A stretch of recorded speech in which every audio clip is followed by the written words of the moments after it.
Good evening, everyone. Thank you for joining us today.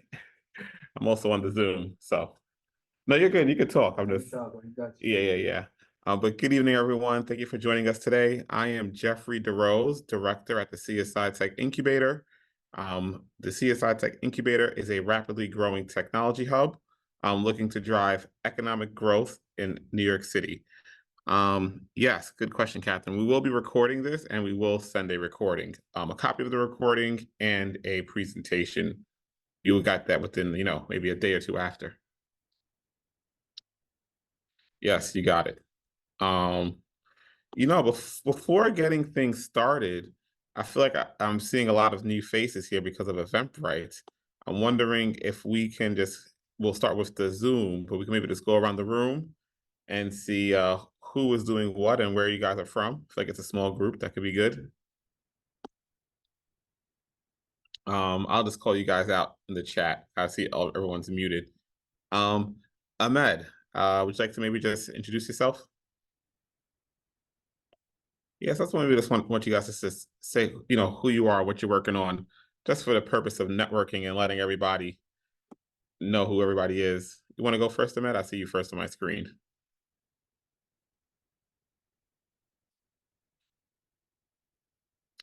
Maybe we could come back to you, Ahmed. How about you, Jeff? I'm sorry, the person messaged me. I think that was by accident. They said their mic isn't working, so. Okay. Well, do you want to introduce yourself, Catherine, and what you're working on? Hi, yes, I currently attend CSI right now, and I do have an LLC. It's called Copious Trade, and yeah, I'm trying to grow it. So I want to figure out, um, about grant funding and stuff like that, and I'm interested. So. Nice. I'm from Staten Island, and yeah, my name's Catherine. So.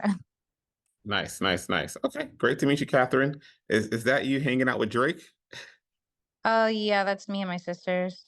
Oh wow. Okay, you're a power player. Cool. How about yourself? Yes, sorry, I'm on a TV show too. So. Oh, okay, cool. Nice. Cool. How about you, Jeff? Is that Jeff Paul? Yes. Yeah. Hi, Jeffrey. Nice to see you again. Yeah, I'm the co-founder, CEO of an AI video company called Zeotag, and Yep. we make long format video accessible to everybody, including people with disabilities. Nice. I remember you, Jeff. We'll catch up. Good to see you. Good to see you as well. How about you, Juan? As of right now, I'm just learning about this kind of stuff. I'm entering the entrepreneur route. I was in education for 10 years and I'm pivoting. So yeah, so I'm just out here just kind of learning and gathering information before I commit. Nice. That's always a good way to start. How about you, Nisha? So sorry. It took me the longest time to find my my mic button. But hi everyone, my name is Nisha Tumber. I am the Director of Outreach and Engagement over at Person Centered Care Services. PCCS is a nonprofit on Staten Island. We support over, I think, close to 900 children and adults actually with intellectual and developmental disabilities. And in terms of just grant work, my colleague Evelise, who is also on the call, and I are constantly searching for different streams of funding, and we're especially interested in state grants and how to access those. Gotcha. Okay, nice. Thank you for coming. How about you, Evelise? I know you're part of the team, but you can introduce yourself as well. Sure. Yeah. My name is Evelise. I'm the Outreach and Engagement Specialist for Person Centered Care Services. And me and Nisha work closely together, writing grants and trying to find grants as well. So pretty much everything she said, I'm also here for. Nice. Thank you guys for coming. And I know you're doing work on Staten Island. Maybe we should connect at some point in the future. You never know, maybe there'd be some synergies or opportunities to work with the college to do things in the community. Absolutely. Sounds good. Omran, I hope I'm saying your name properly. Omran, I think you're up next. Yes, sir. I'm in the real estate and pharmacy industry. Okay, nice. Thank you for coming. Wade. Hi, my name is Wade. I am not actually an entrepreneur, at least not at this point in time. I'm just curious about this because, well, various organizations that I'm involved with or I volunteer with, et cetera, have expressed interest in this subject matter. So that's why I'm here. Nice. Okay. Thank you for joining us. And Prince, we have you last. You just want to introduce yourself. Hi, good afternoon. My name is Prince. I'm just here for educational purposes, to find out more about grants and what grants can do. I'm in the tech industry, so I'm just looking into some grants and seeing what they can do for me. Nice, nice. Okay, good. Thank you for joining us today. Danielle, I see you just joined on the call. If you just want to introduce yourself and maybe say what you're working on briefly. Hello, my name is Danielle Sullivan of Sullivan Financial Solutions. I am minority and women certified in the city. I'm working on STAMS.gov. I'm subcontracting currently in financial literacy, but here to see what you guys get some more scoop and information on contracting and grants and such. I'm in the space of financial literacy, financial services, getting a degree in finance as well. Okay, nice. You know, I know the school is looking to do some things around financial literacy. So maybe we can also connect after the call. You know, maybe there'll be some opportunities for you with the school. No promises, just talking out loud. Oh, I'm sorry. Yes, yes. I know there are several initiatives. There was actually a DOE thing like this in Brooklyn that I had missed. That was Wednesday, but it's so many. It's just trying to like make the time for them. So I'm happy to be here and to learn, and definitely would love to connect after, even just to, stay in touch for sure. Absolutely, absolutely. All right, the last two people that we're going to get this kicked off. Zechariah, if you want to just introduce yourself and say what you're working on. Hey, what's up? It's Zachariah. I just met. Tell me your name one more time. Sorry about that. Sorry, say that again. I forgot. I forgot your name. Oh, I'm Jeff. Jeff. All right, Jeff. Yeah, I just met Jeff today on Instagram and everything, and he's seen my business, Funky Designs Renovation. So I'm in this meeting today, just looking how I can, obtain some funds for to invest in, marketing for my business. I do specialize in board and bat and build outs, carpentry work with my business, and painting full houses. So I'm ready to take my stuff to the next level and, get some grants and things like that. Nice, nice. Thank you for joining us, and we're definitely going to connect after the call. All right. All right, and my main man, Mike Banks, if you want to introduce yourself. I know we know each other already. Oh, hello. I just joined in on the bus here. I'm just here to collect some knowledge, a completely new space and topic for me. So I'm just here to listen and absorb. Thank you. Thank you. Appreciate that. And for the three people in the room, if you guys just want to introduce yourselves so people on the Zoom can meet you guys. You want to say your name? Yeah. Oh, my name is Matt Paolo Malabanan. I graduated from college in Staten Island around 2019. I'm doing graduate school right now at Rutgers. My goal here today is just to pretty much get exposed to this type of topic. Pretty much just starting out my first semester in graduate school. So okay, nice. Thank you for coming. And you too, if you want to introduce yourself. Hello everyone. My name is Ram, and I graduated last year from Pace University with Masters in Information Systems. Post that, I'm currently interning for a New York-based firm called Next Stop Consulting, where we do a lot of contracting, which has to do with prop tech. So there's a lot of trying to leveraging technology and basically put that as a use case into the business right now, learning a lot of things. So basically I'm here to understand contracting and subcontracting much better in various areas. Basically I'm here to learn and get to know more and improve myself in this area. Thank you. Yes. Hi, my name is Arpita, and I have also graduated from Pace University last year, and I'm here to gain knowledge about the subcontracting and general contracting. Nice. Thank you, guys. And I see, ma'am, I see a phone number 906-613-62. If you just want to introduce yourself real quick. I don't see a name, so I don't know how to address you.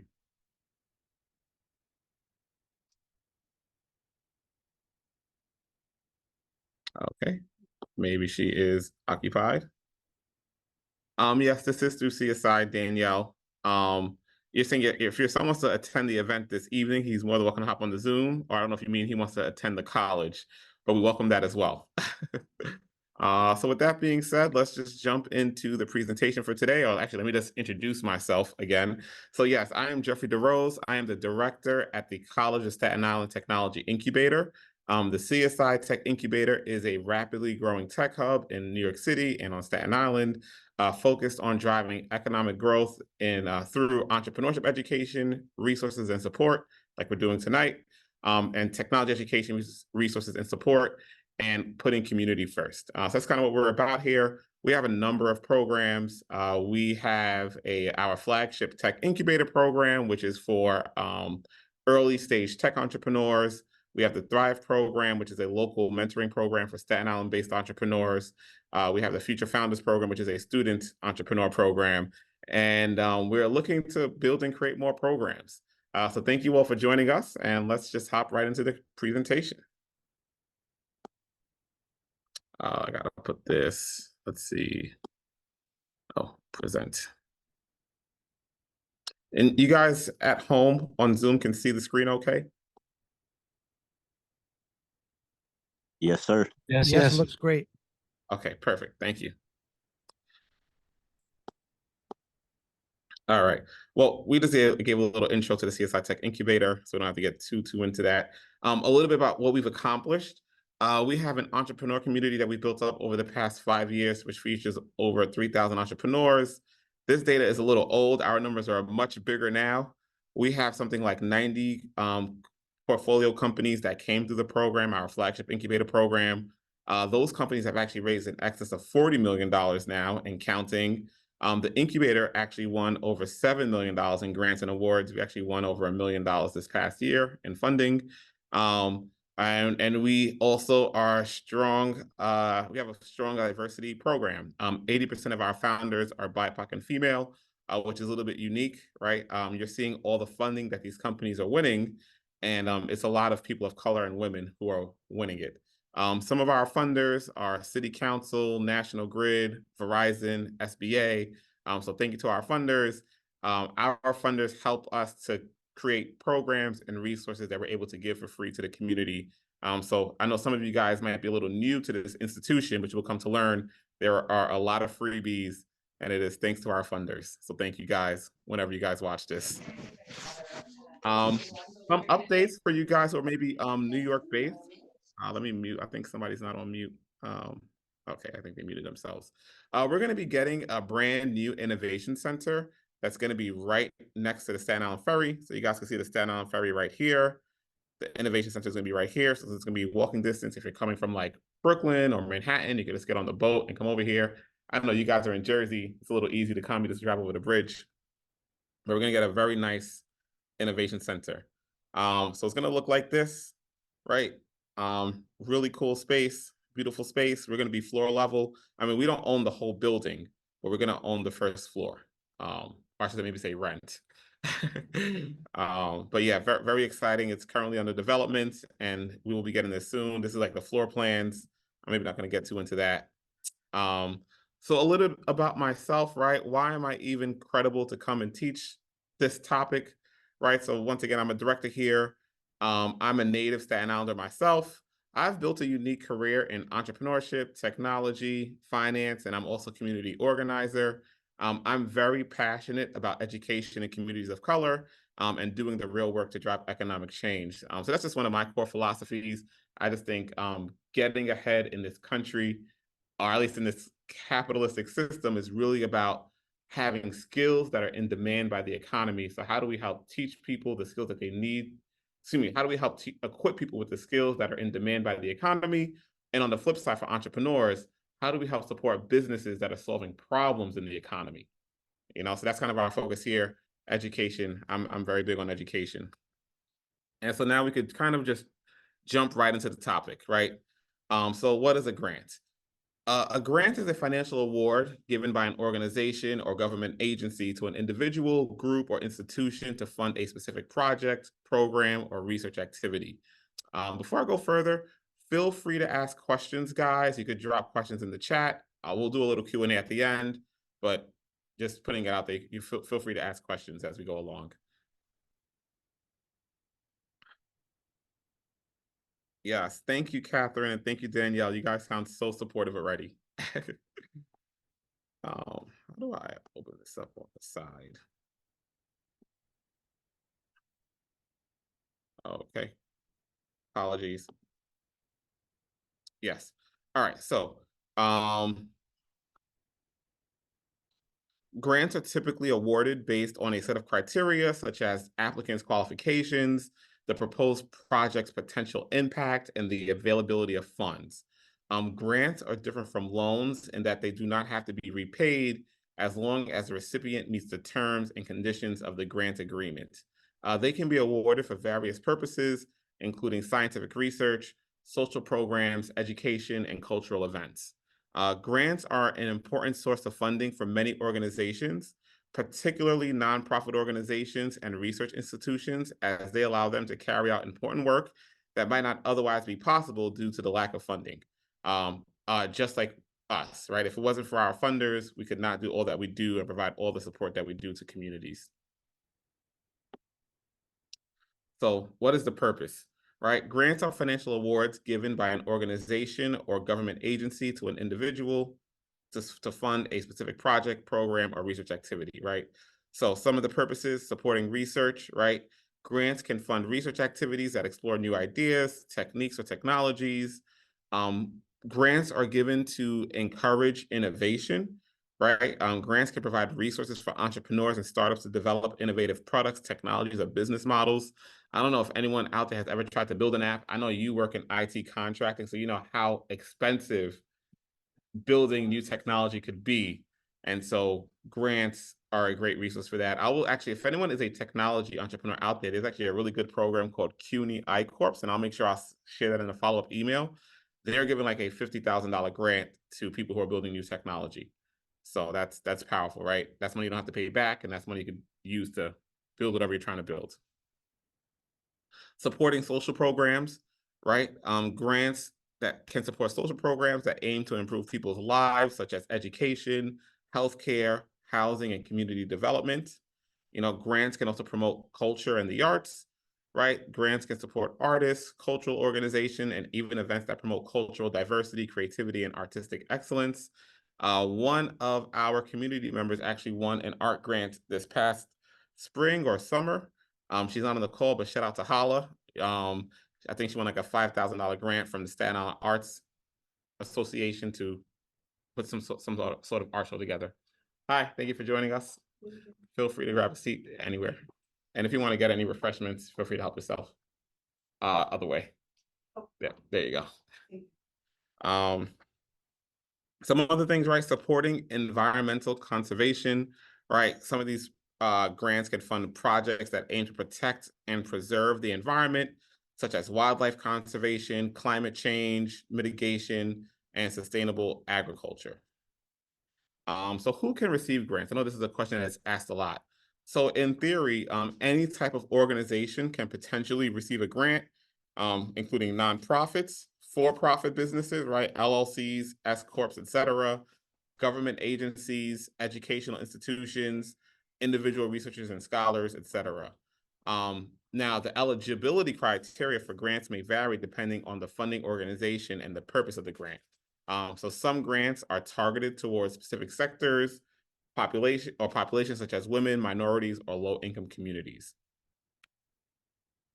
And now I think it's always good to understand who offers grants, right? Where is this money coming from? So grants can be offered by a variety of organizations, right? Government agencies, private foundations, corporations, nonprofit organizations, and academic institutions.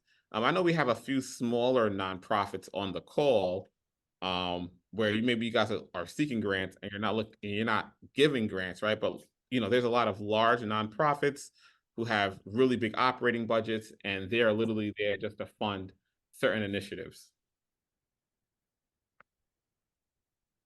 And I stated before, right? These organizations give grants for a variety of reasons. Once again, supporting research, promoting social welfare, advancing the arts, promoting environmental sustainability, corporate social responsibility, etc. Someone has a question? Okay, that's okay. How to search for grants. And I'm going to go show you guys some databases and platforms to find grants and government contracts towards the end. But I just kind of want to just run through some of these basic topics. So right, first and foremost, you want to define your funding needs. Before you start searching for grants or government contracts, you need to define your funding needs and identify the type of grant you are looking for. Consider the purpose of the grant, the type of organization or project you are working on, and the eligibility criteria for different types of grants. You want to use grant search engines as well. And we're going to go through some databases. Some popular ones are GrantWatch, grants.gov, Foundation Directory Online. We actually have one of our cohort alumni open grants. They're a great platform where you can go and find grants as well. And we're going to go through some of these platforms. Also, checking in with government agencies for both contracts and grants, right? Government agencies at the local, state, and federal level may offer grants or government contracts for a range of initiatives, such as, once again, scientific research, environmental conservation, healthcare, social welfare, etc. And we'll go through also some government agency websites. I mean, I know the lay of the land for New York, so I know there's some people kind of in different states on this call, but we'll go to some of the New York agencies that are offering grants and government contracts and how to navigate those websites. So now, you want to check with nonprofit organizations, for the grants, network and reach out to funders.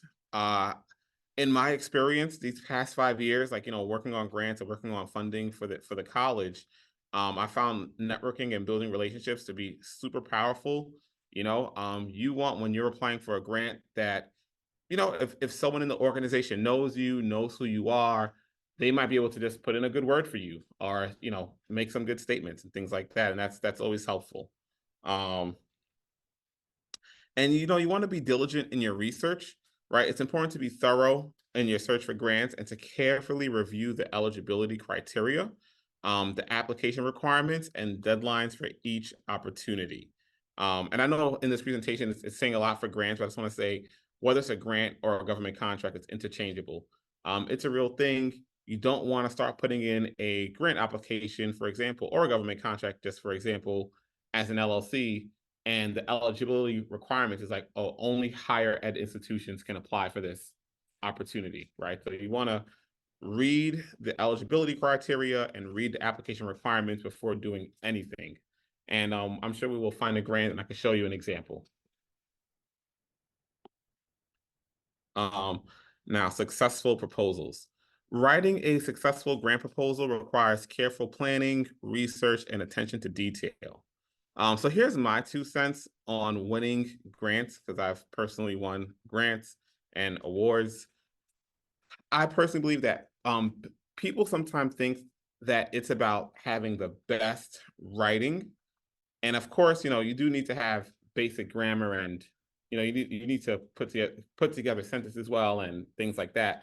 But it's more so about what are you doing and what outcomes are you already driving, right? So funders are paying for data. When you think about somebody, like in our case, right, somebody who wants to fund initiatives in technology education, right? They want to see that you're creating jobs. They want to see that whatever training programs that you're creating, that corporations are getting involved. They want to see what students have came through your programs, or what outcomes have they had, and things like that, right? So there's nothing special that's being written, but what is special is maybe the data that you're producing. Like, once again, in our case, right? Everyone hears about all the issues around venture capital, people of color and women getting access to venture capital, right? We literally have a whole network here of people who are winning venture funding, winning grants, winning government contracts, et cetera. When we go to a funder and we say we're doing these things, right, there's nothing special that we wrote, but the work that we did was special. So I think that's something to really hone in on, right? It's really about the work that you're doing and what kind of outcomes are you driving.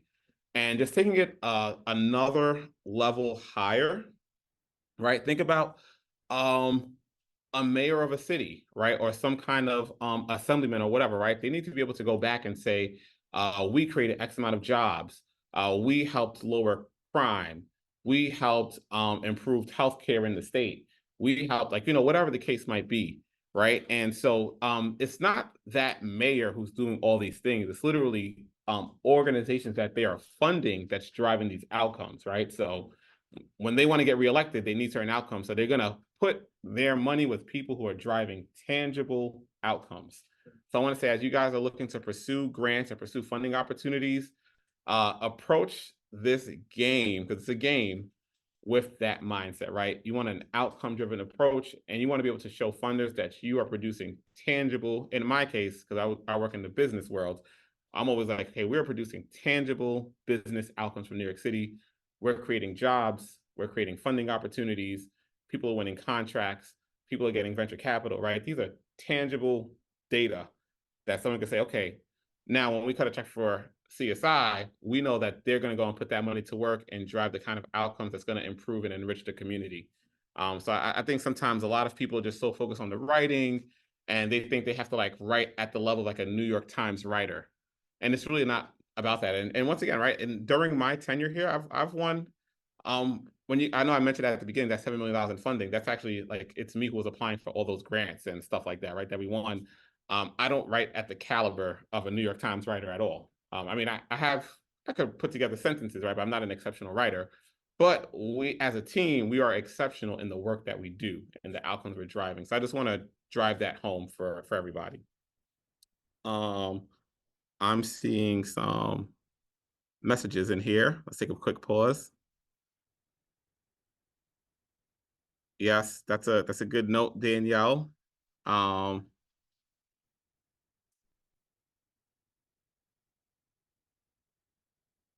Anuki, okay. I will follow up with you on this at the end of the call. And I love that you guys are in the call networking on Zoom already. This is great. Okay. So now back to creating successful proposals, right? So one, the first thing you want to do is research the funder. Before you start writing your proposal, assuming you've read through the eligibility requirements and the eligibility criteria and the application requirements. Some of you read through that and you meet all the criteria and requirements. You really want to make sure that you research your funder. A lot of times, and actually there's someone I was helping recently, they have a foundation that they're working on and they're doing good work, right? But they're kind of just doing whatever and just trying to apply for whatever, right? And I don't want to say what organization they're applying with, but they were applying for a grants from a very big foundation, and they're not understanding why they're not winning. And then when I went and researched the foundation, nothing that these people are doing are in line with the initiatives that the foundation wants to fund. And that's a very real thing. Sometimes people feel like, oh, I'm doing this thing and it's great for the community, which there's probably no doubt about that, but funders have certain initiatives that they want to fund. And so if whatever you're doing is not in line with what they want to fund, then it's maybe not worthwhile even pursuing that grant. If you can't align yourself with their initiatives, then don't pursue it. But I will also go to some foundation websites and you'll see like what initiatives look like and things like that. So yeah, right. So you want to look on their website, you want to go through their annual report, you want to maybe go through press releases, right? You want to see who have they funded in the past and what were those people doing. So this way you can create an application that's really in line with what the funders want. I think this is another thing that it's a small thing, but it's a big thing that people really miss, right? People just want to do what they want to do. Another piece of advice too, I don't think anyone on the call is maybe doing this, but I'm just talking out loud here. Sometimes just because the person I was working with, they want to do a lot of good things in the community, but they just do giveaways, right? They're doing turkey giveaways, they're doing Christmas giveaways. And I had to, so the person is an affluent person, like it's not a regular Joe. But I was explaining to him that it's a great thing that you've been doing all these giveaways in the community for 10 years, but he, in his mind, it's like, why is nobody funding this? And I had to explain to him that nobody's funding giveaways, right? People want to fund initiatives that have that create sustainable outcomes for people, right? For example, it's one thing to give away turkeys and gifts to, toys to kids for Christmas, and that's nice and that's great and that helps people for a moment, right? But that's not sustainable, right? We can't just keep giving for free, as opposed to, hey, Wait, I'm so sorry to interrupt. Can you please re-say that? I need to record that for someone. They need to hear that.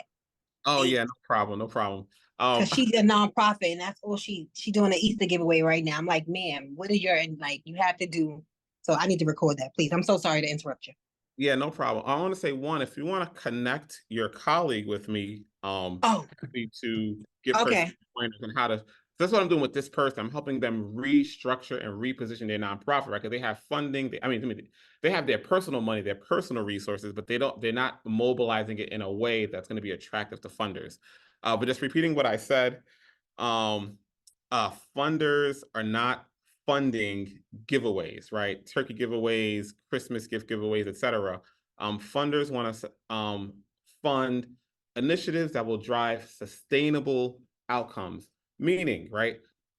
Creating some sort of, let's just say like a coding program, right? Teaching kids how to code. Okay, if we fund you teaching these kids how to code, even though maybe the kids might be in poverty now, but now they have a skill that they can go out and get a job, right? Like that's a sustainable change as opposed to just keep giving turkeys and toys every year.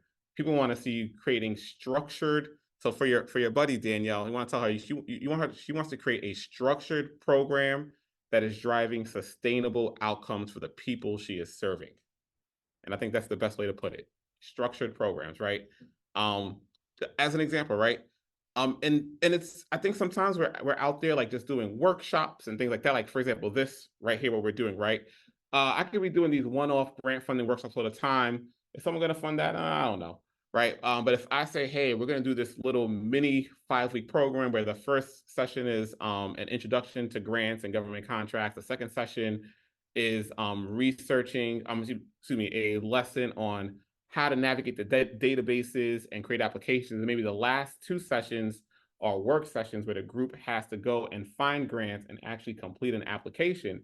Now you have a structured program as opposed to a one-off workshop, and people will give you money for a structured program that's driving outcomes, right? If people come through this 4-week grant funding program and they are actually winning grants, there's the issue around, funding going to minorities or low income people or women, right? If you could say, hey, we created a program that we're educating people and they are independently going out and winning funding, now someone's going to want to fund that, right? Because some higher level institution wants to be able to say that we are driving change in this area, and they might be taking credit for what you're doing, but hey, they're giving you money. So, and that's the game, people are paying for outcomes. I can't stress that enough. People are paying for outcomes. And that's another thing too. When I say people are paying for outcomes, I think sometimes, and of course, we are all here to do good, but I think people sometimes feel like, oh, I'm doing good. Why am I not getting funding? If I'm well-intentioned, I have a big heart, I want to do, but it's really not about that. It's about what sustainable outcomes are we driving? I feel like I sound like a broken record, but it's the truth. It's important because sometimes you apply for these grants and you're wondering why you don't win. So what you're saying is important. Yes. Thank you. Okay, so I know we talked about researching the funder. Now the next thing is developing a clear and compelling project idea, right? So your project idea should be well-defined, feasible, and aligned with the funder's priorities. Just using this, going from a grant funding workshop to a structured grant program, right? You see how that is it's well-defined, there's a structure there, there's a path from someone knowing nothing to be able to apply for the grants and win grants and things like that, right? It's feasible. That's something that I could just do that virtually. As long as I have an internet connection or a room that I can sit people down in, then we could do that, right? So it's feasible. And then depending on which funder I'm going to, this is an initiative that is aligned with a lot of people, a lot of foundations, a lot of government agencies, et cetera. So that's another thing too, right? Well-defined, feasible, and aligned with the funder's priorities.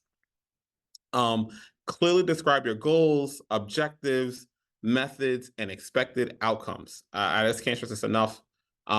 You want an outcome-driven approach, right? And use evidence and data to support your proposal and demonstrate its potential impact. So that's another thing, right? As you guys are building up your foundations and building up your entities, whatever it may be, sometimes you just got to do a little work first before getting the grants, right? Because you need to be able to show some sort of proof of concept. I also run into that a lot too. People have great big ideas for what they want to do in the community, but they've done nothing yet, and they feel like someone should just cut them a check. But realistically, just like the business world is extremely competitive, the grant world is extremely competitive. Like, so why would me as a funder give you a check while you've done nothing and can show no tangible outcomes, as opposed to person B who maybe has been showing outcomes for the last 3 years, right? I'd rather fund person B. So that's just another thing to keep in mind, right? People really want to see that you're doing something. They want to see tangible data around this. And then you want to write a strong executive summary. The executive summary is the first part of your proposal that funders will read. So it's important to make it clear and compelling. You want to summarize the key points of your proposal and highlight why your project is important and relevant. You want to use clear and concise language. Use plain language, avoid jargon, avoid technical terms. Well, maybe if you're working on an NSF grant, you got to use technical terms. NSF is the National Science Foundation, for those who maybe don't know, right? Maybe if you're working on those kind of grants, you want to use technical terms, right? But maybe if you're applying for some sort of technology training with New York City, the person reading the grant doesn't know how to code. They don't know anything about software. They don't know anything about JavaScript, right? So if you're using too many technical terms, too much tech industry jargon, they're not going to get it. So that's a real thing. Sometimes the people who are reading the applications are not experts in the domain that is being funded. And I know that might sound a little crazy, but it's just the truth. Make sure your proposal is well organized, easy to read, and visually appealing. You want to provide a detailed budget, right? Your budget should be realistic, detailed, and aligned with your project activities and goals. Make sure to explain all the expenses and how the funds will be used. If possible, provide other sources of funding or in-kind contributions that will support your project. This is another very important piece as well. Sometimes, we're going to funders asking for money, right? And they kind of want to, they don't want to just, how do I say this? Just like funders want sustainable outcomes for the people that are being served, funders also want to support sustainable institutions, right? Let's just say, like, from New York City's perspective, somebody wants to go out and create some sort of entrepreneur program. Hey, yeah, we could give you like $100,000, $300,000, whatever, but they still want to see that, okay, after they give you this $100,000, how will this program survive? There's no point in I could give you this money and the program doesn't survive after 2 years, and I could give the money to someone else who has other funding sources. Maybe they have a donor network, they have other things going on that, hey, if they don't get this money, they will still do the work. And if they do get this money, it kind of amplifies the work, so it's good just to show, and even if it's small, right? Even if, you have a small donor network, when I say donor network, I don't necessarily mean wealthy individuals. A great example is Bernie Sanders. I don't know if it was like the 2016 election.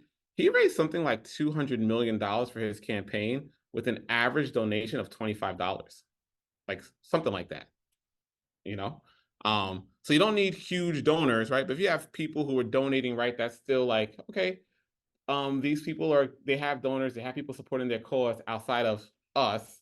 And so maybe this is going to be a little bit more of a sustainable project or program. So sustainability is very important. People want to see that you're sustainable.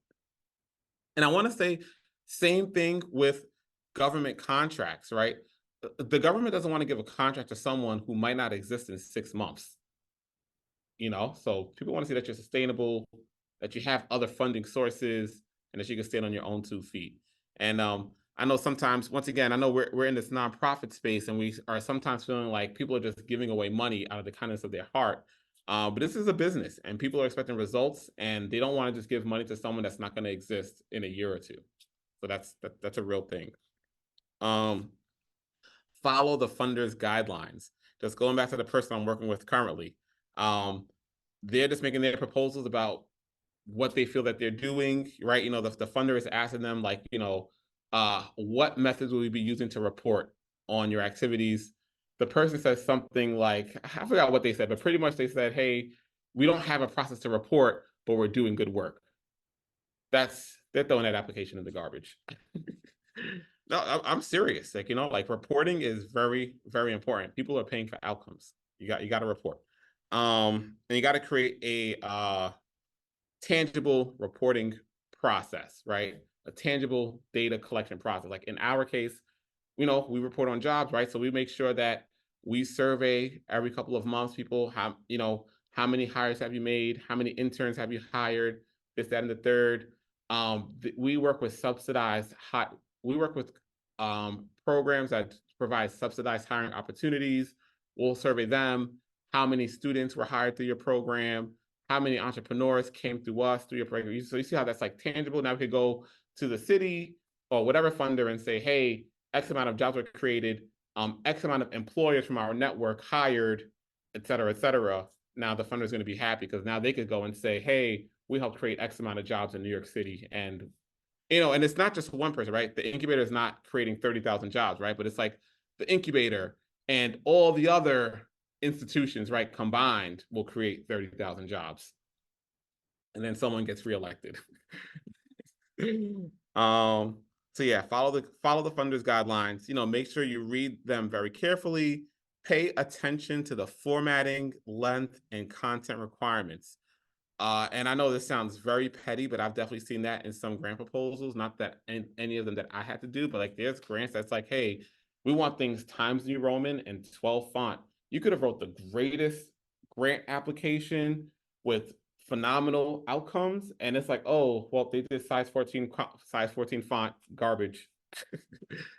Yeah, you know, and that could be like a 15-page grant that you've written, and because that little, garbage. So it's important. Not all, I don't want to scare anybody here. Not all funders are like that, but it's just important to, once again, read the eligibility criteria, read the application requirements, because you don't want to miss these things if there's anything around that. Because, you know, on the flip side, this is just my 2 cents. I don't know if that's really true. I just think sometimes people are getting so many applications, they need an excuse to eliminate people. You know, so look for these little things. Oh, size 14. Oh, not the font. You know what I mean? And they throw it in the garbage. Get feedback and revise. Before submitting your proposal, get feedback from colleagues, advisors, experts, etc. I know some of us may not have experts in our network. I want to say the incubator is here as a resource. If you need someone to take a look at a grant or just a little support on the application, we will not write your grant, but can we take a look at it and just give you feedback and help you tweak it? Absolutely, but just don't expect us to write your grant. But yeah, I think that's also good just to get feedback from others. And so an important part for me too is ethics. You know, being ethical and maintaining integrity is crucial to long-term success. And I'm hoping no one here is looking to do this, but I just want to say it out loud. Stealing money, misappropriating funds, and not delivering what you promised in your proposal can hurt your credibility as an organization. And usually funding networks are very small. Like everybody knows everybody, right? You know, if word gets out that person XYZ misappropriated funds, like, well, no one's working with you again, you know? And so, you know, these things lead to jail time, heavy fines. Like you don't even need to get involved in that, right? So, and sometimes too, people maybe don't have any intent of doing anything malicious. I think sometimes people just don't realize that, like, you know, when you go and apply for a grant and you say you're going to do something with the money, you can only do those things with the money. I've heard people say things like, oh, I'm going to go apply for a grant and get some money, and I'm going to use some of that money to buy real estate. Is the person really having malicious intent?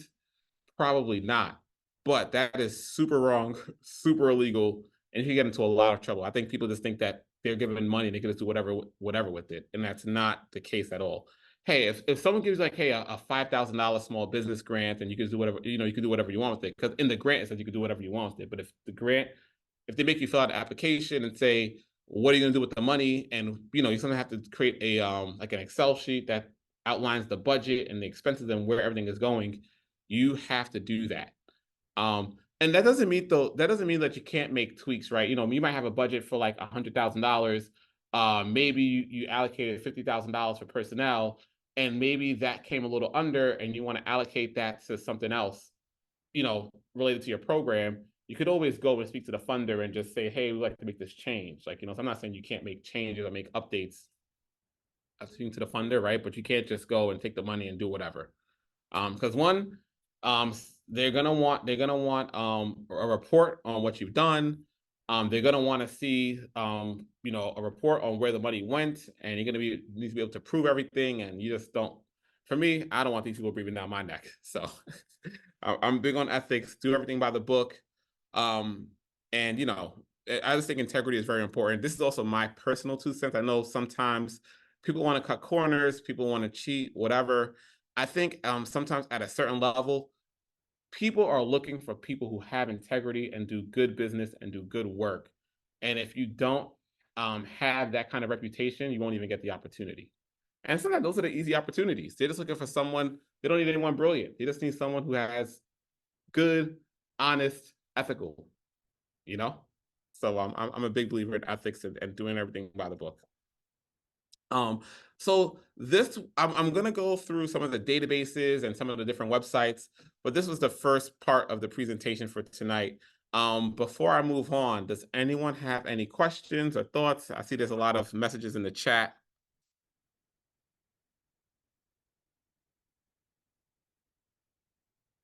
No questions or thoughts? And if anyone in the Zoom call wants to just unmute themselves to ask a question out loud, feel free to do so.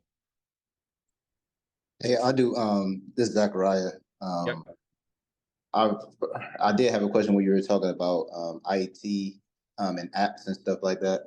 I actually have a app and like the business plan for that app for the food and restaurant industry. But I don't have like a demo. I was looking for angel investors, but only way angel investors like fund you or something if you have stuff already going on. I was wondering, like, with a grant, like if I have everything, the team that I will pay to create the app and everything, but the app is not created, can I get a grant for that, or do I have to have the app, buy the app and everything and have it going to get a grant? Great question. So one, I want to say yes, there are grants out there for that. But you just have to make sure that you go and find those grants, right? So what is the word? So that's another thing too. Sometimes also learning the jargon of the nonprofit industry. So like, you might be looking up for like and taking note of this, Zechariah, technology commercialization grants or technology transfer grants, where you're going to, they're pretty much going to give you money to help develop a technology and then bring it to market. So technology commercialization, right? That's where that term comes from. All right. So that's one. And if you want to write this down, actually, let me just type it in the chat, and I can connect you with the organization. There's the CUNY I-Corps program. All right. And to keep, like, I do outsource, so I will be working with people overseas to keep the costs down. Would that be a problem, or do I have to, like, do everything in the States? Great question. You may not have to, I think that just comes down to the funder, right? That's a question for the funder. Some funders might say, hey, we give you the money and you do whatever you want with it in terms of hiring who you want to hire. You can't just do whatever you want, right? If they're giving you money to build a tech product, they're going to want to see that you built a tech product. So whether you hire people here or overseas, some people might say it don't matter. Some people might say, hey, you have to hire within the States. Some grants, because they want to make sure that they're driving job growth in their city or their state, they might say, oh, you can only hire people who are resident in your city or your state. So I think that that specific question really depends on the grant you're going after. And you know, I mean, I know now we're in touch. I know we're gonna have a follow-up meeting. But what was I gonna say? But let's talk about your idea, and I might be able to connect you with a few things. All right, sounds good. Yes. And you can look up this CUNY iCorps program. I'll put this in the chat. I'll email you a link, and I know the organizers, if you want to apply, they're giving $50,000 for and it's not guaranteed, but you go through their program. If they like you, you know, you could potentially get $50,000 to build your technology. That's more than Yep. Okay. Any other questions? Yes. Yeah, so grants are completely different from investments, right? I mean, I just want to be clear that is there any grant which offers money in exchange of an equity of a small business or something? Does that happen too? Great question. For those who maybe I don't know if you guys heard in the chat, what's your name again?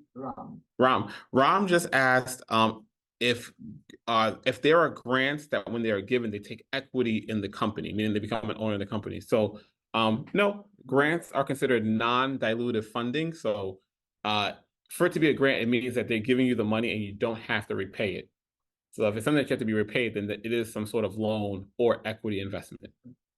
And also, once we get in collaboration with the grant, let's say somebody like gave me a grant of $5,000 or $50,000, let's say. So is there a particular time period attached to it during which I'm obligated to report the numbers to them? Or is it a lifelong thing from that point? Excellent question. I actually like that you asked that. So second question for Ram. He asked if someone gives you a grant, is there a timeline to, let's just say, execute on the proposed project? And a lot of times, yes. And if you miss your deadlines, you may not get follow-on funding. The funders might really start coming down on you, like what's going on here? We gave you this money. Because in the application, you have to say what the timeline is going to be.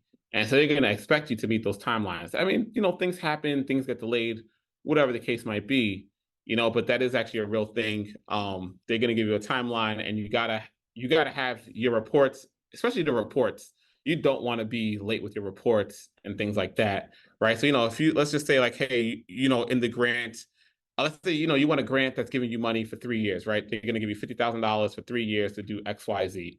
And reporting is in April, like April 15th, like, you know, of every year. Like, you know, you don't want to be late. Like, you know, so to not be late, maybe you start you're actually collecting data all year round, right? You're not waiting for the last minute to collect and organize data. Something that we do, we actually implement processes to automate data collection. So of course, there are things that we have to go survey people for to get the information. And there's other things, for example, mentoring, right?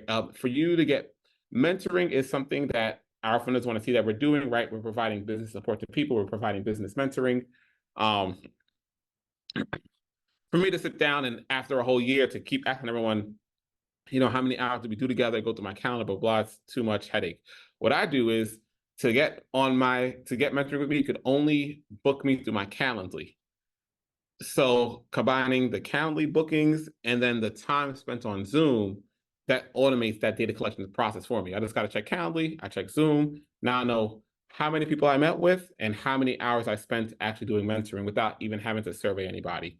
So you could put in processes to automate data collection and maybe develop the data, but then also you may have to do some surveying. But I'm just saying you want to do this year round. And if you know you got to have your stuff for April 15th in this example, maybe you're starting your organizing your report since like February or March. And then so this way, you know, because that's another thing too, you don't want to be under tons of stress trying to get the report in, trying to meet deadlines, and then trying to run your operation. I've definitely been under that kind of stress before, you know, so I'm a big believer, just get your reports together early. And when the reporting day comes around, you get it out and everyone goes home happy. But those are two great questions. And April 15th is just a hypothetical date we assume, right? Or is it the real date for any grant around the year? I'm sorry, say that again? April 15th that you just used as a date, that's completely hypothetical, right? Yeah, that's hypothetical. Yeah, usually these things are usually ironed out before you're given the funding, right? So in the application, they actually might say when the reporting is due, Or when you fill the application, they might allow you to say, one, how long your project is going to run for. Like you said, on my example, I talked about the 4-week grant funding program initiative, right? So that's like a 4-week program to deliver the I'm sorry, I'm losing my train of thought. To deliver the project, right. And then it might, so I might say, hey, I will maybe be working on this project for like 3 months, right? Maybe I have 1 month of marketing and promotion, 1 month of program delivery, and then another month to develop the report and submit the report, right? So usually these things are established ahead of time. Yes. Yeah, question. So just to connect to what you were saying, let's say I want to build like a tutoring business, teach kids. And I follow up with when you mentioned about like 3 years, 50,000 for like a grant. So you're saying that so because I'm still new to all of this, yeah, still trying to process it. So for example, that agency or foundation, I hit all their marks, like criterias, and then they give me the 50,000 because they go like, okay, so it's a tutoring business, we're an educational foundation, and then we'll just like provide you. So if my business fails or nonprofit fails at the end, let's say it didn't give the results that they needed, what happened? Like, so the setback is more of like my reputation is tarnished. Like we thought that you were able to produce it, like because there's no equity, there's no one's owning my tutoring. Yeah, so that's a good question, right? So your name again? Oh, Matt, right? Yeah. So I'm going to summarize what you just asked, right? Matt is asking, what if someone gives you money, and I'm assuming in your situation, right? You didn't misappropriate funds. You did what you were supposed to do, but it just didn't work out. 3 years, yeah, 50,000. Right? It just didn't work out, right? So what happens if someone gives you money, you set certain goals for outcomes, and you don't meet those benchmarks? Depending on maybe how badly you missed those benchmarks, maybe that funder will not fund you again.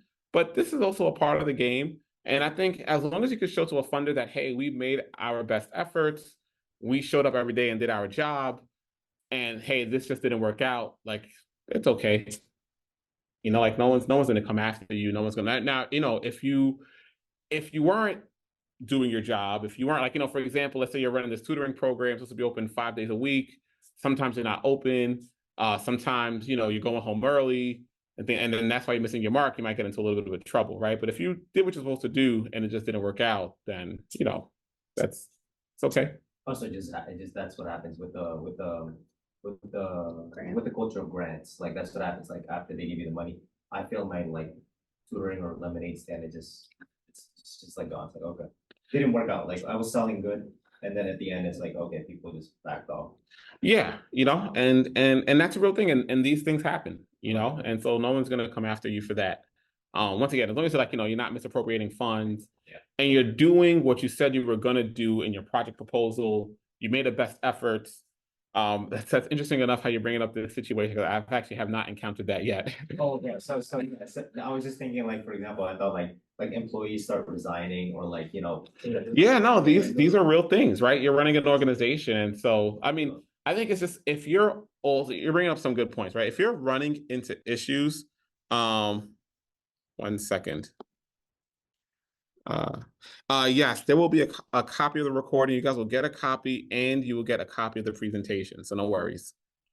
What were we saying again? I was just my train of thought. Let's say I have that tutoring business, 3 years, 50,000, and then it was good in the beginning. Everyone's happy. You were saying this the first time you encountered this. I'm saying I never encountered it personally. I think yeah. I'm in the question though. Yeah. No, but I was starting to say something, and I've lost my train of thought. Oh yeah, that's what I was going to say though. If you're finding yourself running into issues like employees quitting, or maybe like it's a real thing, right? You have to market yourself, and you can market yourself, but no one signs up, things like that. I think it's to communicate with your funder and let them know what's going on instead of waiting for when the reports are due, right? Let them know like, hey, we're having some issues in this area. This is what's going on. But then also you want to find solutions, right? Like, if your marketing isn't working, you maybe need to revisit your marketing and your marketing strategy. if employees are quitting, why are people leaving? Why don't they want to stay and work with you? So you also want to find solutions to your problem, communicate that, communicate, hey, there is a problem, and then we have a solution, and this is how we're going to move going forward, right? I think it's good. That's what I would do. I think it's always best to get in front of issues as opposed to, at the end of the 3 years, this fund is looking for a report and it's like, we have nothing now. And then they're like, why did we fund this guy? So that's how I would handle it. But that's a good question. Any other questions? Nope. Okay. So let's move on to just a few. Oh, I'm yeah. sorry. I have a question. Yes. Hi, my name is Ladaska. So let's say I have a nonprofit. I've been doing workshops, but I also developed a curriculum, like a program for entrepreneurs, but we don't have funding yet. So, but in order to start the actual program, we need funding. So how would the new organization go about getting the funding if they don't have it to start it, but can do like small little things to try to get to that point? Great question. I would say start as simple as possible, and you just got to start within the means of the resources you have. I want to use the incubator as a great example. When the incubator, it's just the events, don't worry. When the incubator was first established, I don't know if you were on the call when we were kind of going through all of our highlights and all that we've accomplished. Like the incubator is a little bit of a beast of a operation right now. We have like 2,000 entrepreneurs. We have over 90 cohort alumni. Those cohort alumni have won over like $40 million in funding. We have a robust partner network, mentor network. We have a lot of things going on. Right. But when we started, maybe 7 years ago, 8 years ago, it was a program that was literally just providing mentoring to 4 companies a year. Right. So there was no program, there was no curriculum, there was no network, no partner network.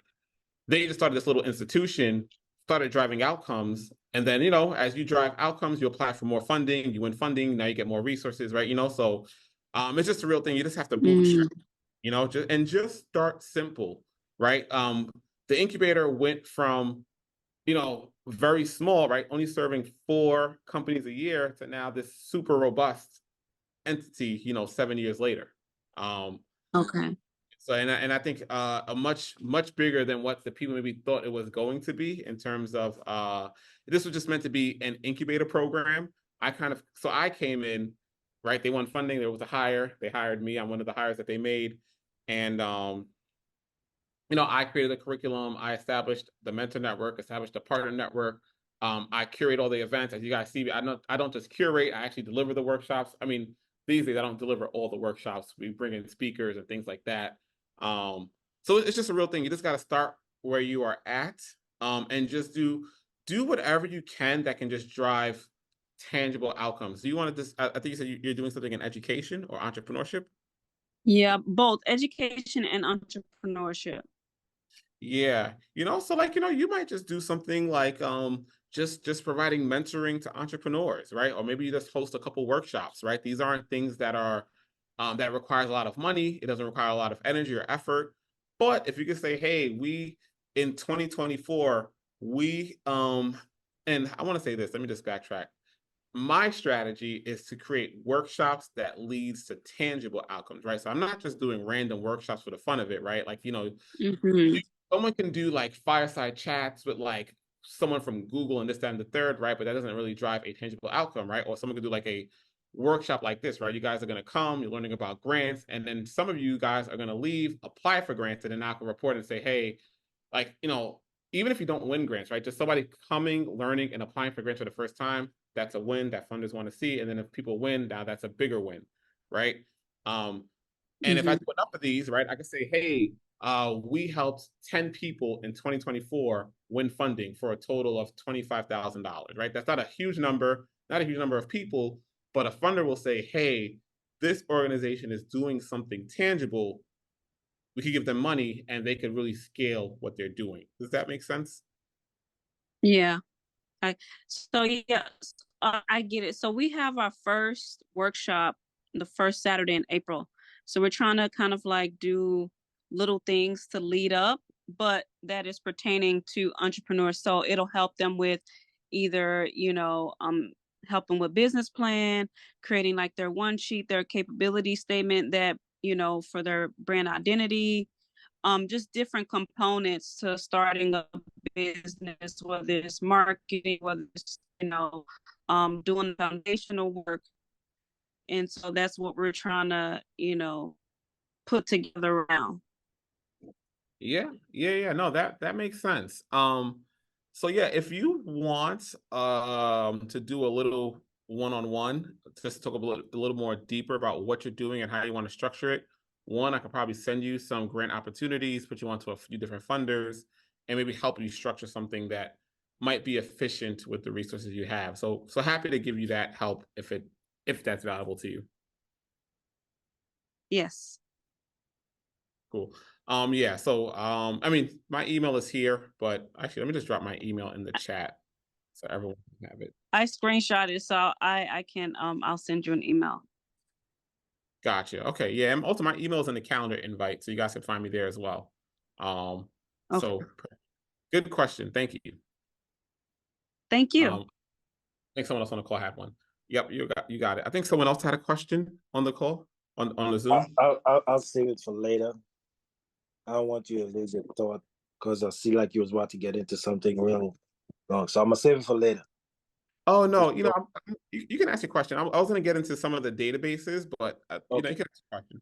Oh, all right. Well, I have a concept. I have sketches of it, but for me to get a company to do a 3D model rendering of it, that's gonna cost like a lot of money. So I was wondering if there's like grants where you can show them exactly what you're doing, and if they believe in the concept, they'll fund you. But it's more in the IT. It's more into the IT world. Gotcha. Yeah, so that goes back to the question Ram was asking earlier, right? Was it Ram or was it you? I think he started Okay. Well, what are you guys, right? You asked the question around, oh no, it wasn't you, it was the guy on the call. Zechariah was asking about the funding for his tech startup. So I want to say, yeah, I want to stay away from venture capital and more concentrate on getting like government funding instead of venture capital.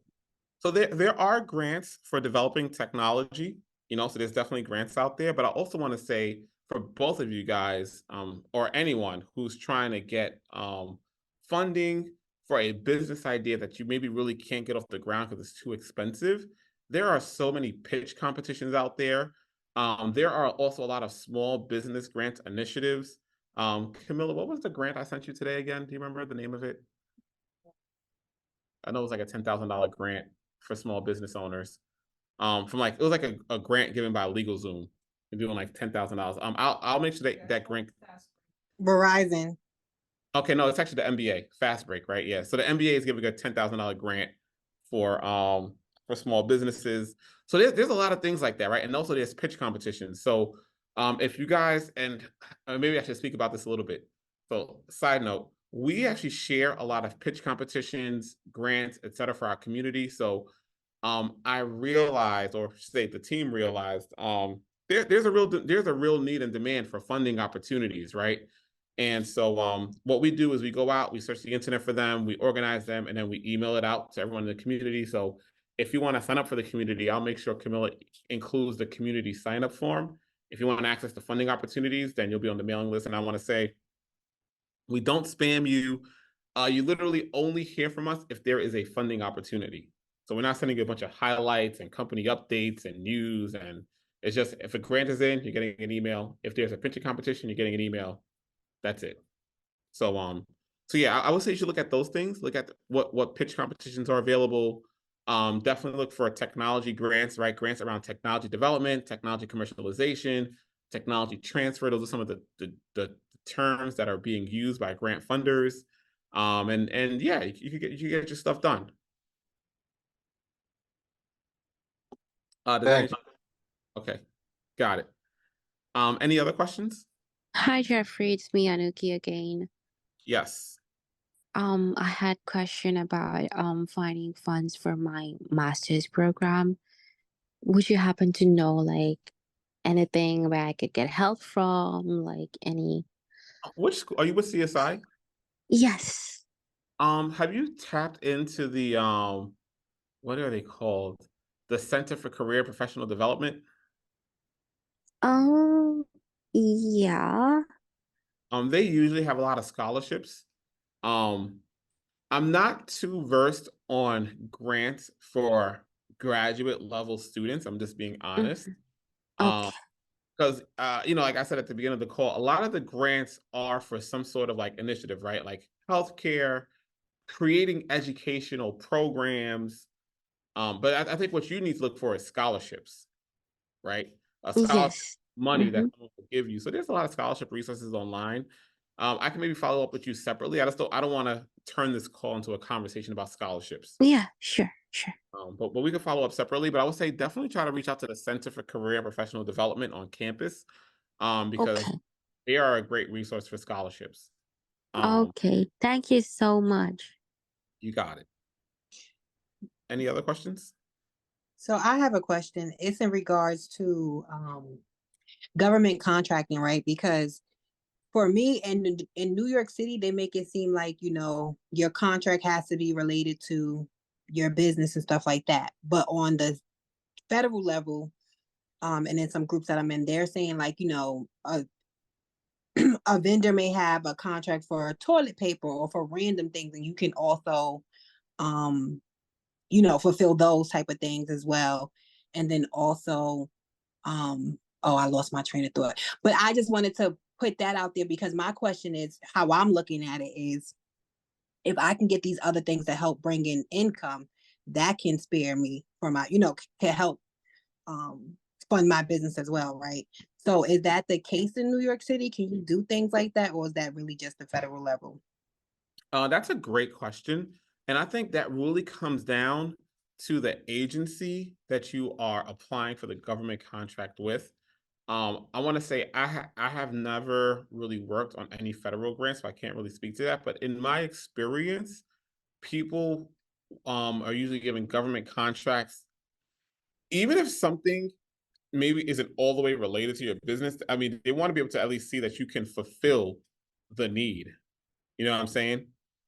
So I think it's also about like, you know, when you're filling out that that RFP, right, request for proposal for the government contract, um, if it is not your line of work, you really need to be able to showcase tangibly how you can fulfill the need of the government, you know? Um, just for example, right? You wanna do like you know maybe somebody needs, like you said, toilet paper, janitorial supplies, whatever, but maybe you're a web development company, you know. And so actually, let me take a step back. Also realize this is a very competitive landscape. So if you're trying to apply for government contracts in lanes where it's not really your area of expertise, first you got to ask yourself, why would they give you the contract as opposed to someone who that is their bread and butter? They have deep expertise, they have resources, they have contacts, etc. So one, can you fulfill the government's need better than someone who does this all day, all night? You know.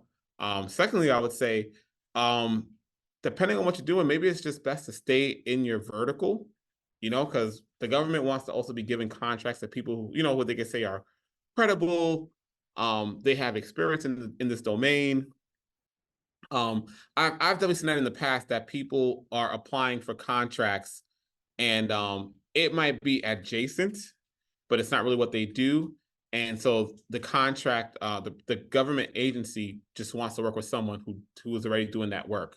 Because just think about it from the government's perspective, it's a little bit of a liability, right? Okay, we're gonna take a chance on this person who this isn't their bread and butter. If you don't deliver well, it's gonna really blow back on them because it's gonna be like, well, why did you even give it to someone who this isn't what they do? You follow me? Um, so I think it's best to stick into your vertical, whatever you do well. But if you feel like there are other verticals that you could really meet the needs and beat out the competition, then you know, then apply by all means. That's my 2 cents Makes sense. Thank you. for sure. Any other questions? I think you had a question, Matt. Yeah. I do have a question. So for example, let's say like my brother, has a tutor in business, right? And he teaches students math, like math, Yep. reading and stuff. And then I have a team that wants to add to their organization, like so I speak like Tagalog, like a second language, and we're gonna introduce to their company that we should combine, this our teaching method of teaching Tagalog. Does that apply to grants like that way, or is grants only specifically for, oh, I'm gonna build a lemonade stand with my team? Does that apply when you like combine with another? Oh yeah, no, for sure. That's a great question.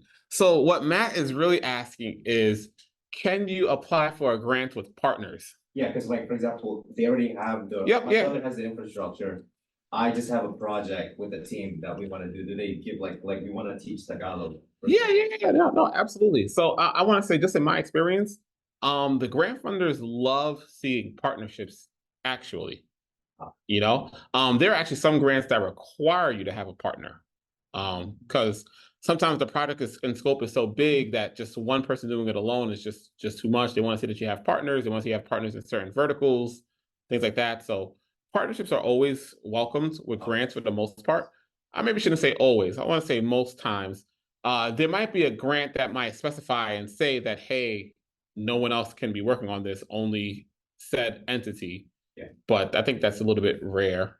I think most grants are very welcoming of partners and, people teaming up together to do whatever they need to do. So yeah. Okay, yeah, just fine.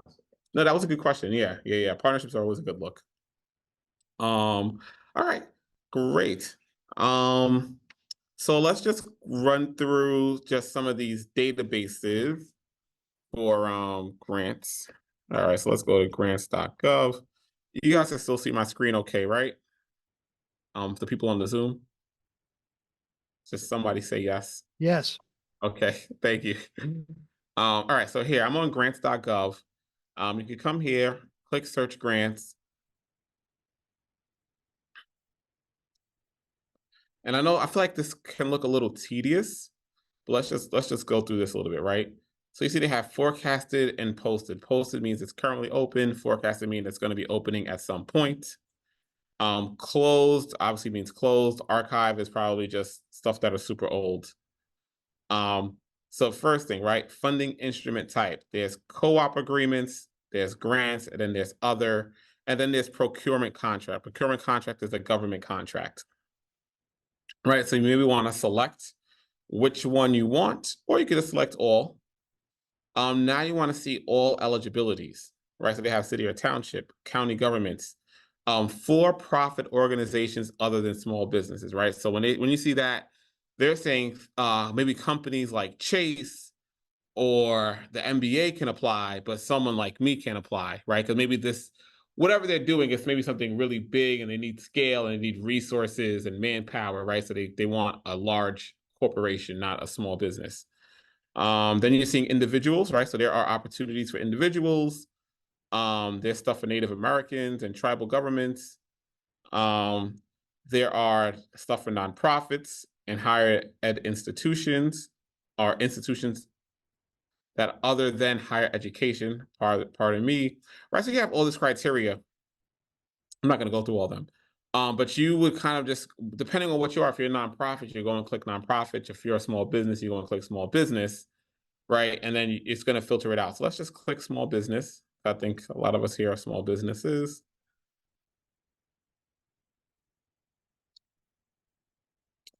And like the training and technical assistance for anti-trafficking service providers. So I don't really know what this means, but let's open that up.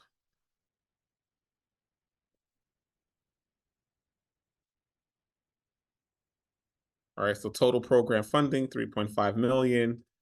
This was posted today. It closes in May, right? So that means you want to get your application in before May. Eligibility, right? What kind of organizations can apply for this grant? So if you meet one of these criteria, you're good. And then now let's try to actually look at the grant, right? So I always go to related documents, or is it package? Okay. Let's see, where does preview take us?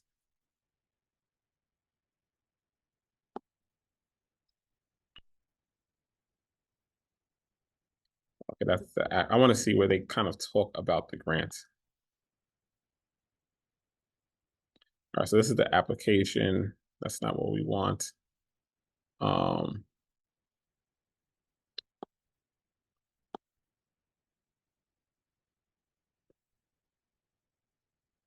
Let me go back.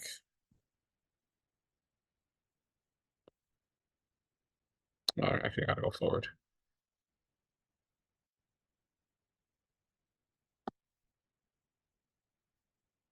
Okay, so here we go. Right, so now you're gonna come here. You can see a description, right? The goal of the program is to provide training and technical assistance to victim service providers supporting victims of all forms of human trafficking throughout the United States. So maybe this is something that really applies to people on this call, right? But this is just an example, right? They're giving grants for all kind of things.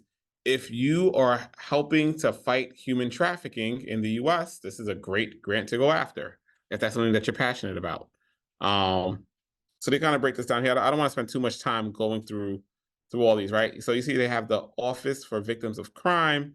So we talked about getting to know the organization, right? So, you might go and click, about the OVC and learn a little bit more about their history, what they do, right? You click what we do, you read through that, things like that, right? So you see program development is dedicated to a constant improvement in the national response to crime victims, identifying emerging needs and gaps, enhancing the skill sets of service providers, promoting greater public awareness of the issues that crime victims face, right?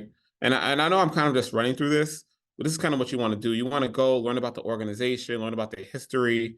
Let's see, funding and awards.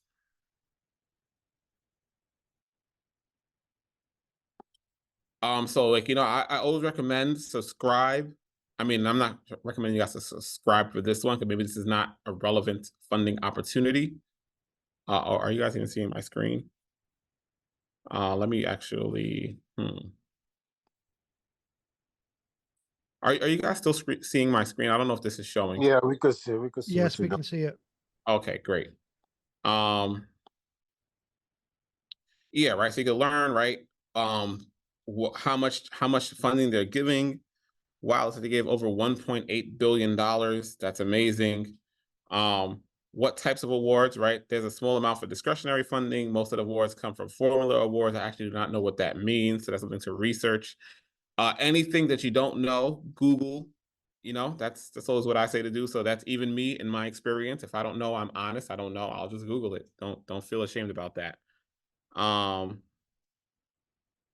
Right. They have an overview before you apply. Right. So these are the kind of things you want to do. You want to do your homework on the funding provider so that when you make your application, it's in line. Then you want to go through their programs. Right. Things like that. I'm not going to spend too much time on this, but yeah. Oh, my laptop is about to die. Okay, we're good. Okay, so that's one thing. Just because we're running out of time a bit, I would actually just want to jump over to a few other topics. So let's take a look at the EDC. This is an entity that provides both grants and government contracts. Are you guys familiar with the NYC EDC? No. No? Okay. Oh, you know what? It's not showing on the screen.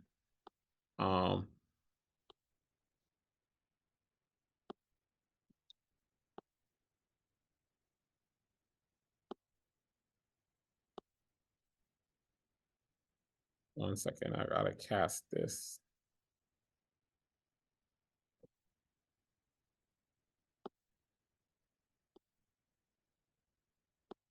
All right, so yeah, this is the NYC EDC.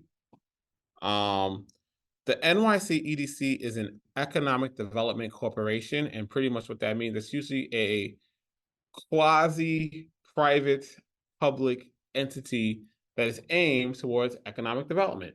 So everything that they do is supposed to be geared towards growing the city's economy, right? So things like creating educational programs, social programs, environmental programs, Like you guys are seeing like all the I don't know, like you see how they developed Staten Island, down by the ferry, down by the water, things like that.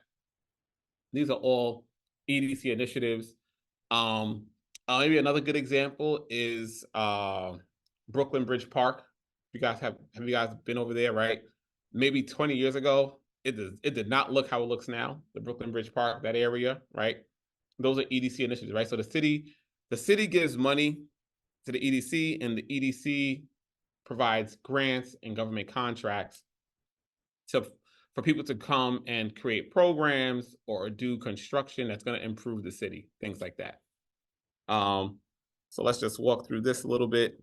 So you can come here and doing business, and you just come straight to RFPs. Let's see what's open.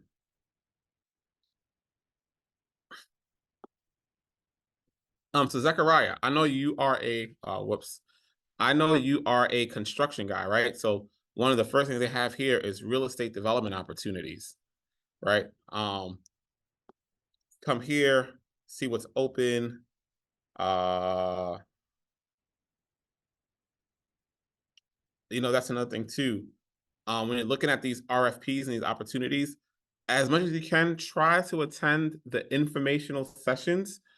That'll be your only opportunity to ask questions, right? So when there's an info session open, you want to read the grant in full, the application requirements, the eligibility criteria, all that stuff.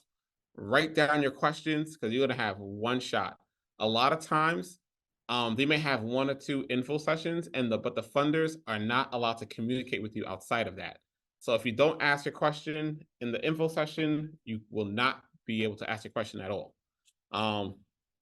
And now, if there are in-person info sessions, I recommend going to the in-person ones because those are actually great networking opportunities. There's usually a lot of powerful people in the room. And I know you were asking about partners, right? A lot of times when you win grants or government contracts, you could be a subcontractor. So that's also another good strategy. I know that there was a lady on the call who was asking about, I think, let me see, LM. The LM factory, you were asking about, like, you have this new program, but you don't have too many resources. If you don't have too many resources to get your stuff going, you can always pursue a grant with a larger partner, right? So now you don't have all the resources and all the data points and stuff like that, but maybe this partner does, right? Just in theory, right? You could go and say, hey, maybe pursuing a certain grant is not you're not the best candidate for it. Maybe you don't have enough history, maybe you don't have enough outcomes, etc. But maybe you might say, hey, let me partner with the CSI Tech Incubator because they're doing so much work in the entrepreneurship space and they already have credibility with some of these organizations. If you partner with an organization like that, now you're in a better standing to win a grant. But on the flip side, you maybe have to share it with this organization, or you probably will have to share it. But hey, it gets your foot in the door, it gets money into your organization, and you can start building from there.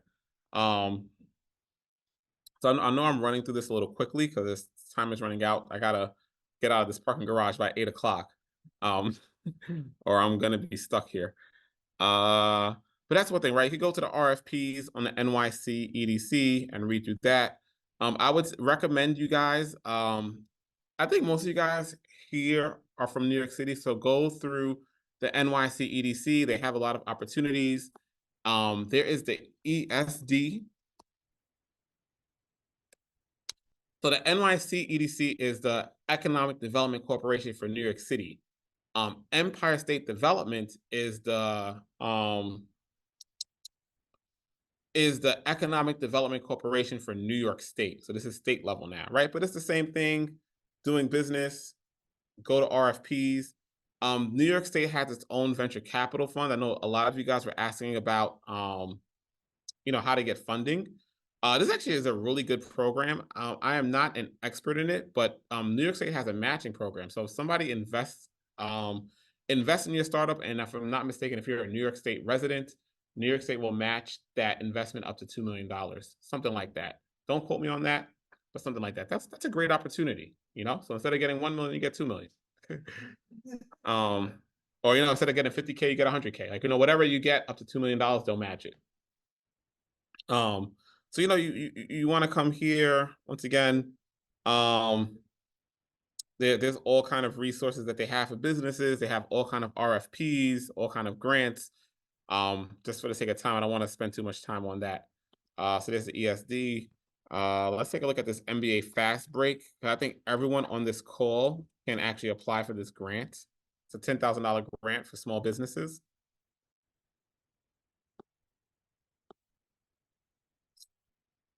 Sorry, my thing is acting up.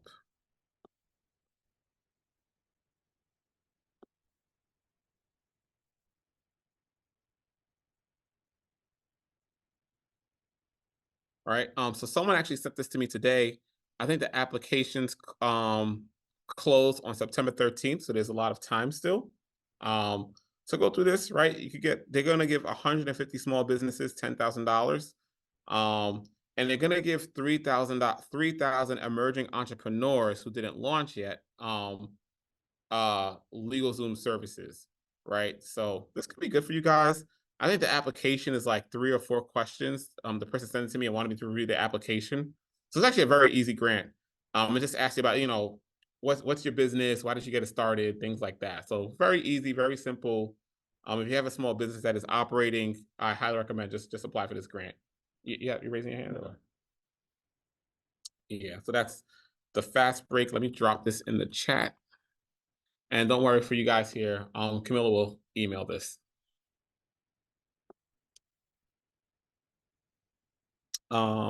There is another one.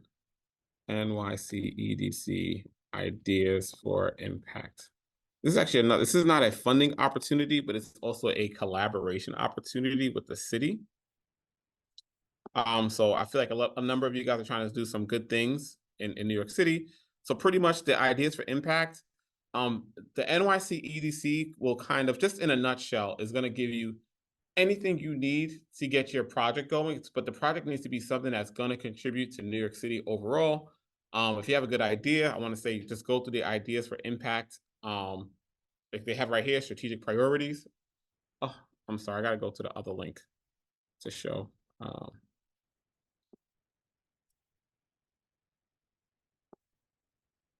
Right, so you come here, they have their strategic priorities, right? What are their focus areas? Let me see. Also, green economy is one, life sciences is another, economic mobility is another one. So pretty much if you need space, you need marketing, right? There's 8 million New Yorkers, that's a big thing, right? You could get the marketing push of the city behind you. They could give you space to run your program. They might have other resources. They'll connect you with partners that they work with, things like that, right? So they're giving you kind of almost any and everything at their disposal outside of money. This is a great opportunity, right? Even though you're not getting money, especially if you're a small organization, I think that's always a big win when you can say that, hey, I've done something with New York City in an official capacity. That is great branding. That is great for clout. And that's another thing too about this grant stuff. It is also a game of clout. When people see you associated with other big organizations, now people want to work with you, you know? And that's the fast break program? Oh no, this is the NYC EDC. The fast break is this one right here. Okay. And so the part where you're talking about not really getting money, but other services, that was through the NYC EDC. Yes, that's this one right here. Okay. Yeah. Yeah, so there's tons of opportunities out there. And I'm going to drop this in the chat. And for you guys in the room, Camilla will send these resources in the follow-up email. And so, yeah. Danielle, you asked about financial literacy. So good question. One, there is so much funding out there for financial literacy. But as you guys are looking to pursue funding, I like that you asked that question, Danielle. You also want to position yourself in verticals where there is actual funding. I see that a lot. Once again, people are sometimes just doing what they want to do, and there's nothing wrong with that. If you have your own money and your own resources, really, you can do whatever you want to do. But if you want to apply for grants, you really want to be in verticals that people are funding. So that means maybe before starting a nonprofit or engaging in certain ventures, you kind of want to research, like, who is giving money in my city, who's giving money in my state, who are the top funders, meaning like top nonprofits in my city. And these are all things you could just do a Google search of. I know a lot of us here are in New York City, so now you guys know the NYC EDC, you know the ESD, Empire State Development. But like, like you guys are from Newark or Jersey City, right? So you could go and just go on Google, economic development corporations in Jersey City. Every single city has an economic development corporation. And normally these entities are giving away tens, hundreds, and sometimes even billions of dollars. Like, so it's a lot of money that the EDCs are giving away. So you can research that. You can literally just hop on Google, who are the top nonprofits giving in Jersey City, right? And so once you see who the EDCs are, who the large nonprofits are, and even researching the universities, because also sometimes the universities are giving grants and things like that, then you can see what kind of initiatives they are funding, right? Because you just want to make sure that whatever you're doing is in line with funders, right? So either you're trying to see if your stuff is in line with the funders, or if you're trying to do something new, now there's an opportunity just for you to start something. Like, it's kind of like doing market research when starting a business. You don't want to just start a business just to start a business. You want to do some market research. Where's the customer demand? Who is offering these services? How can I differentiate myself? I want to say grant funding is it's the same thing, except the market that you want to research are the funders. Who's funding it? What initiatives are important for them, etc. Right? And then if you could position yourself in a way that's in line with those things, now you put yourself in the best position to win. So yes. Thank you, Danielle, for your kind words. Appreciate that. And yes, I am available to connect with all of you guys. So I maybe want to stop here because it's 7:40. And so, thank you all for joining me today. Does anyone have any last minute questions before we wrap up? Jeffrey, I just had a quick question. On some of those grants, they have opening dates and they have closing dates. Yes. And then is there a standard time frame for after the close for when the awards are done? No, there is no standard time frame. I actually saw that question earlier. So normally the funder might tell you that, or that might just have to be a question you ask them personally. Okay. I've seen situations where you might get the funds in 2 months, 3 months. I've seen situations where you get the funds in like 2 years. I've seen situations where the funder actually expects you to for you to spend all the money up front, and then they reimburse you. Mhm. Yeah. Great. So yeah, so whatever grant you're going for, if that's something that's important to you, I mean, that's important to all of us. That's always a good question to ask. When will funds be released? And are funds released before the project is started, or are they going to reimburse? And I know for us who are small, that's really tough when they do the reimbursement stuff, right? Because who has $50,000 lying around? Even some of the small grants, right? Like, a $5,000 grant, they're expecting you to put out the $5,000 first, and then they want to see where you spent the money. They want to see the receipts. They want to see all that, and then they'll give you the $5,000 that you spent back. Okay. So Thank you so much. Great session tonight. yes, thank you. I'm glad you guys found it informative. Okay, bye. Yes. With that, you can look for CDFI funding, which is community banks. They sometimes, when you have a contract in hand, they may help you leverage the contract by issuing funding. So this is true. Yes, if you do win an award, banks sometimes are giving funding, or they give loans, so you can take out a loan, and that's true. That's a good point. Thank you for that. Jeffrey, how can we get access to the recording? Oh yes, this is going to be emailed to you guys. So it's going to be uploaded to YouTube. You'll probably get an email by like Monday or Tuesday. You're going to get a recording. Everyone who registered for the event will get an email with the recording and the presentation and all these links that I shared today.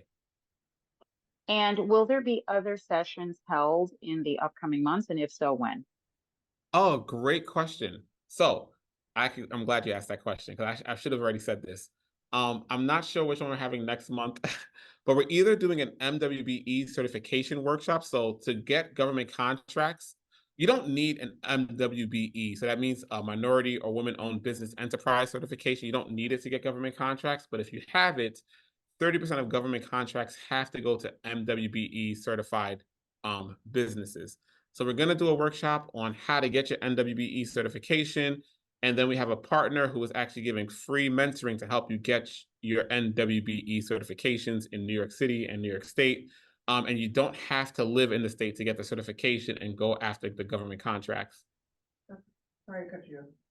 I actually have that, but I was wondering if I move to Jersey, is my MWBE still valid?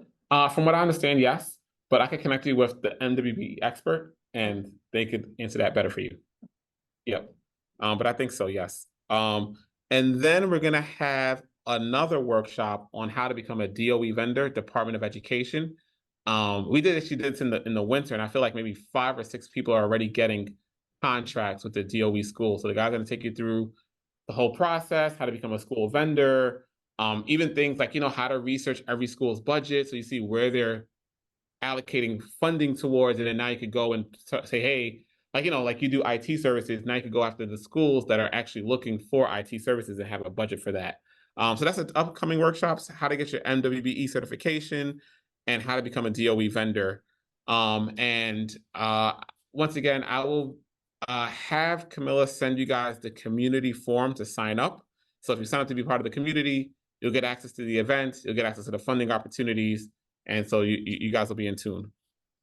That was a good question. Thank you. Thank you. Yes, I think Prince has his hand raised.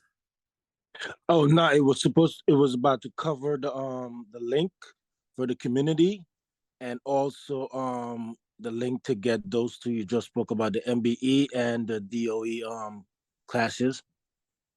Yes, that'll be emailed to you all on either Monday or Tuesday. We got to get this uploaded to YouTube, and once all that's done, we'll send out an email with all this stuff. Appreciate it. You got it. Okay, so with that being said, thank you guys so much. I know a lot of you guys just kind of discovered us on Eventbrite, which was great. Appreciate you all signing up and coming out. I hope this was informative. And, this is just the start. We want to do these workshops, but we also want to provide support. If you guys are working on grants, even if you want to do a little one-on-one time to kind of just go through the databases. I know I kind of went through that rather quickly because we ran out of time. I should have maybe timed myself a little better. But we're available for that. We want to support you guys. So this is just a step one. Our goal is to be able to report that we gave this workshop and somebody won something. So let's work together, guys. Yes, my email, I'll just type it in, but my email is actually in the calendar invite, but that's okay. I'll just type it in here real quick. So yes, feel free to reach out to me. But you guys will get an email from us on Monday anyway, so no worries. Everyone will have my email and contact info. So with that being said, thank you all. Thank you all who came. Thank you all on the Zoom call. Have a great night. And, best of luck with your grants and your government contracts. And, we're here as a resource if you need us. Have a good night, everybody.